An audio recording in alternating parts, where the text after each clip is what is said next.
Cops enter an abandoned house only to find a hidden secret.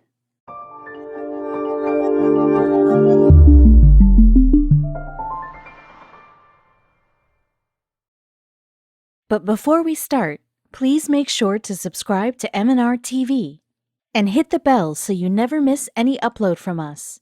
Also, leave a like right now. What seems like an ordinary time in Tijuana, Mexico, ended up housing a huge secret. A part of the house was hidden from everyone, and was something that seemingly came out of The Lion, the Witch, and the Wardrobe. What could a normal-looking house be hiding? And was the secret an illegal one? When the authorities got wind of the secret, they went to investigate. What they ended up finding made their jaws drop. On the outside, the house showed nothing out of the ordinary. Even inside, it was your stereotypical family home, consisting of a living room, bedrooms, bathrooms, and a kitchen. What is there to suspect? Aside from being in a not-so-great part of Mexico, there was no reason for the authorities to suspect the homeowners were doing anything wrong or hiding anything from them or the rest of the public. But what they found was far from ordinary. Tijuana is a border city in Mexico and is the largest city of both Baja California and the Baja Peninsula, meaning the population is quite large and it is no stranger to crime. The Tijuana Cartel is a well-known crime organization after all.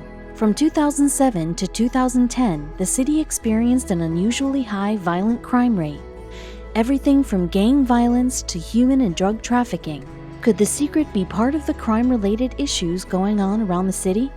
Think of The Lion, the Witch, and the Wardrobe, and you have the mysterious wardrobe that was found by Mexican police. If you're not familiar, the fictional story follows 4 siblings who get teleported from one world to another through a mystical wardrobe. What if we told you that someone felt like making fiction a reality? We're not talking someone role-playing Lucy and pretending their soft satire is real. We're talking about something that will keep the cops sleeping with one eye open for the foreseeable future. People in town knew about the wardrobe, but what it was hiding inside was a whole other mystery no one could figure out. 2 bad mysteries have a way of coming to the light eventually. It was morning when the house was surrounded by authorities. The low-key part of town had never seen so many officers at once. That meant there was definitely something illegal in the house. There would be no other reason for them to all be there. The officers entered the home and started their search. When one came across the wardrobe in one of the bedrooms, he didn't think twice about it. What's strange about a closet-type thing being in a bedroom? People need a place to put their clothing.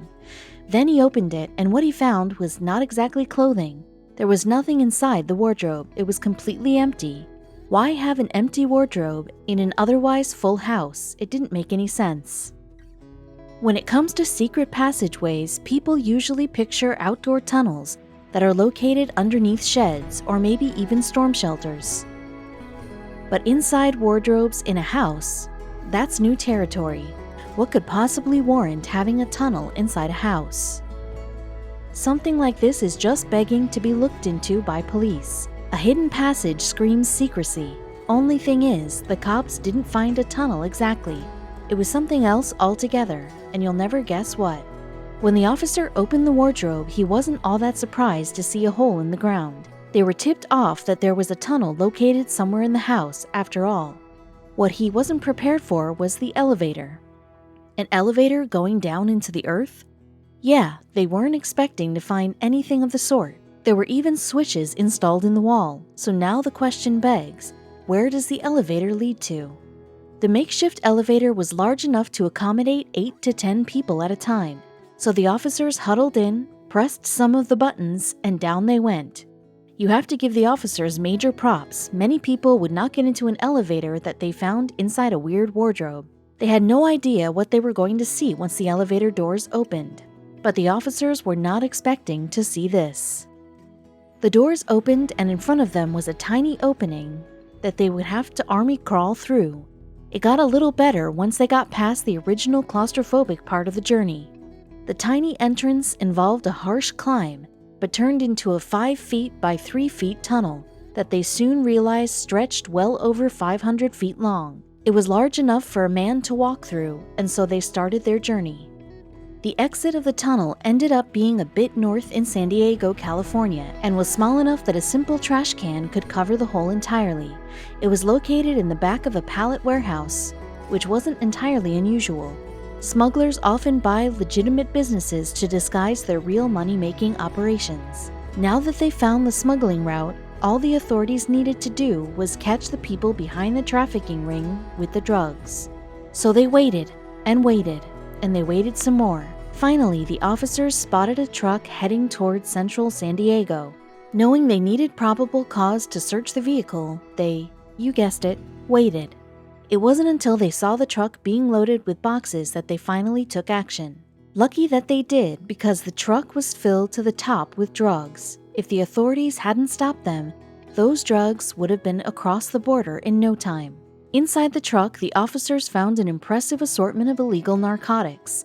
In total, it contained 1 ton of white powder and more than 7 tons of other substances. Granted, this was not the largest tally of drugs that the authorities had ever confiscated before, but it was still an impressive amount. Now the officials had the secret tunnel to smuggle the drugs and the actual drugs that were being transported to Mexico. All that was left was to question the suspected smuggler. When everything was said and done, authorities ended up arresting 6 people. 1 American, 2 Cubans, and 3 Mexicans. In large busts such as this, it is common for people to be working on either side of the border. Eventually, Border Patrol agents released photos of the tunnel to the public, along with details of its construction. We're not sure if that was smart. Wouldn't other smugglers try to recreate the tunnel for their own purposes? Authorities could not believe how elaborate the tunnel was. The smugglers had thought of everything that could go wrong and everything that you would need during an underground journey. They had installed electricity, a ventilation system, and even water pumps in case of flooding. Probably not something you have to worry about in Southern California or Mexico, but better safe than sorry. What made the tunnel even more remarkable was that they constructed it without machines. The entire thing was dug by hand. For months, this tunnel served as a way to effectively smuggle tens of millions of dollars worth of illegal drugs to and from Mexico. The authorities were none the wiser, mainly due to its location. The smugglers were smart with this one aspect. They constructed the tunnel in a very busy part of San Diego with a hidden entrance in a quiet part of Tijuana. Who would think to look in either one of those locations? They made it nearly impossible to find. Unfortunately, tunnels such as this are not that uncommon among smugglers. Since 2006, authorities have found 13 similar situations, and while the police were monitoring the pallet warehouse for a year prior to making their bust, there's no telling how long these tunnels had been in use. For all the authorities know, the tunnels could be part of El Chapo's empire, the escape artist extraordinaire.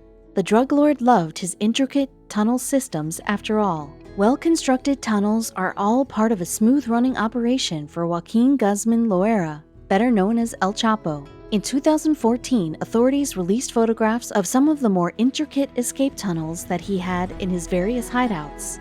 They were nothing less than ingenious. It's no wonder he was able to escape officers for as long as he did. El Chapo and his men were even able to construct one underneath his shower cell, offering him a quick escape from prison. Sophisticated tunnels, much like the ones constructed by El Chapo, are becoming more common among smugglers. In 2013, a super tunnel was located, bringing with it a totally new angle to smuggling routes. The super tunnel was the length of 6 football fields and had reinforced walls, lighting, ventilation, and an automated track system for easy transport. Smugglers could quickly drop the drugs into a cart that would automatically go down the tunnel. They no longer had to personally walk the tunnel.